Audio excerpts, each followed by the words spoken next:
Salam, salam sejahtera. Jumpa lagi bersama dengan saya. Kita akan masuk dalam renungan hari ini. Dan sebelumnya mari kita berdoa. Tuhan, terima kasih ada kesempatan bagi kami mendengarkan firman-Mu. Kami mohon pencerahan Roh Kudus sehingga kami dapat mengerti firman-Mu. Dan setelah itu kami dapat menerapkan dalam hidup kami. Terpujilah Engkau dalam nama Tuhan Yesus. Amin. Firman Tuhan dari 2 Korintus 9 ayat 7.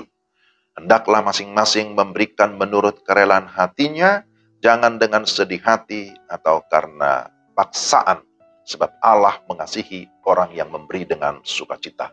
2 Korintus 9 ayat 7. Saudara yang dikasihi Tuhan, tema kita hidup untuk memberi. Hidup itu adalah pemberian Tuhan. Dan segala berkat materi yang kita dapatkan juga adalah pemberian dari Tuhan. Tuhan sudah memberi hidup, maka mari kita hidup untuk memberi.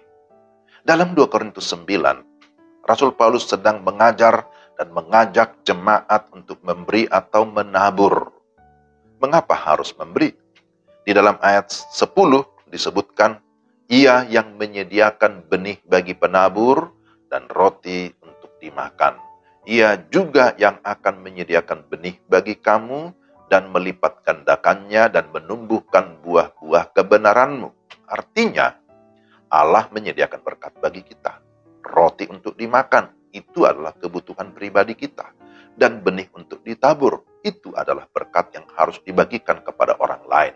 Maka dengan menyadari hal ini, kita harus memiliki sikap yang benar dalam memberi.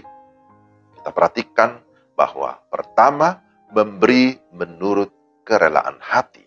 Jangan dengan sedih hati atau karena terpaksa. Saudara-saudara, apa yang terjadi kalau kita memberi dengan terpaksa? Pasti hasilnya adalah sungut-sungut. Kita bisa merasa menyesal, tidak ada sukacita di dalamnya.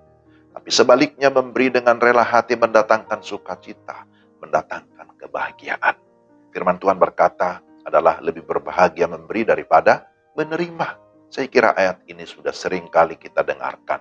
Yang kedua, memberi dengan sukacita mendapat kasih dari Tuhan.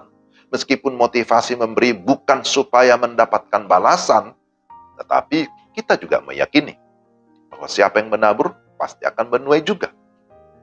Ketika kita memberi dengan rela hati, Tuhan pasti dimuliakan. Amsal 3 ayat 9 menyatakan, muliakanlah Tuhan dengan hartamu dan dengan hasil pertama dari segala penghasilanmu. Maka lumbung-lumbungmu akan diisi penuh sampai melimpah-limpah. Amsal 3 ayat 9. Ayat 8 dari 2 Korintus pasal yang ke-9 menyatakan, dan Allah sanggup melimpahkan segala kasih karunia kepada kamu, supaya kamu senantiasa berkecukupan di dalam segala sesuatu, dan malah berkelebihan di dalam pelbagai kebajikan. Ini perlu kita garis bawahi, saudara-saudara. Dan Allah sanggup. Jadi ini yang harus kita imani. Allah sanggup melimpahkan segala kasih karunia kepada kamu. Maka jangan ragu. Dan yang ketiga, hal yang menarik lagi, ketika kita memberi dengan sukarela dan kasih, maka hal itu memiliki nilai rohani, memiliki nilai kekal, karena Tuhan dimuliakan. Seperti ada tertulis, ia membagi-bagikan, ia memberikan kepada orang miskin, kebenarannya tetap untuk selamanya. Itu ayat 9 ya. Kebenarannya tetap untuk selamanya. Jadi ada hal prinsip yang harus kita pahami, bahwa apapun yang kita lakukan atau berikan dengan tujuan untuk memuliakan Tuhan, maka hal itu memiliki nilai rohani yang kekal. Tetapi sebaliknya, pekerjaan bahkan pelayanan rohani yang dilakukan dengan motivasi untuk kesenangan pribadi, itu tidak memiliki nilai rohani. Apapun yang kita kerjakan bukan untuk Tuhan, maka itu tidak akan memiliki nilai rohani yang kekal. Nah, ini perlu diperhatikan. Ya, saya kira kita selalu mengingat Kolose 3:23 itu. Apapun yang kamu perbuat, perbuatlah dengan segenap hatimu. Seperti untuk Tuhan, bukan untuk manusia. Jika demikian motifnya, maka pemberian kita akan berkenan kepada Tuhan. Jadi saudara dan saya, kita merindukan supaya pemberian kita berkenan kepada Tuhan. Tuhanlah yang memberikan hidup kepada kita.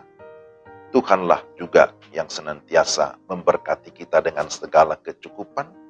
Maka kalau Tuhan yang memberi kehidupan, maka saatnya kita juga memberi hidup kita untuk dipakai Tuhan. Hidup untuk memberi menjadi berkat dimanapun kita berada. Mari kita berdoa. Tuhan, terima kasih untuk firman-Mu yang mengingatkan kami bahwa hidup ini adalah pemberian Tuhan, adalah anugerah Tuhan. Maka kami bersyukur, tolonglah kami juga supaya berkat atau pemberian Tuhan yang Tuhan sudah nyatakan bagi kami tidak hanya pakai untuk diri kami sendiri, tapi baik berkat yang Tuhan beri maupun hidup kami, biarlah kiranya boleh dibagikan kepada sesama, kepada orang lain, supaya melalui kehidupan kami, sungguh orang lain terberkati, tapi motif di atas semuanya, supaya Tuhanlah yang dimuliakan. Mampukan kami untuk hidup sesuai dengan firman-Mu, dalam nama Tuhan Yesus. Amin. Demikian renungan kita hari ini. Tuhan memberkati Bapak, Ibu, dan saudara sekalian. Salam.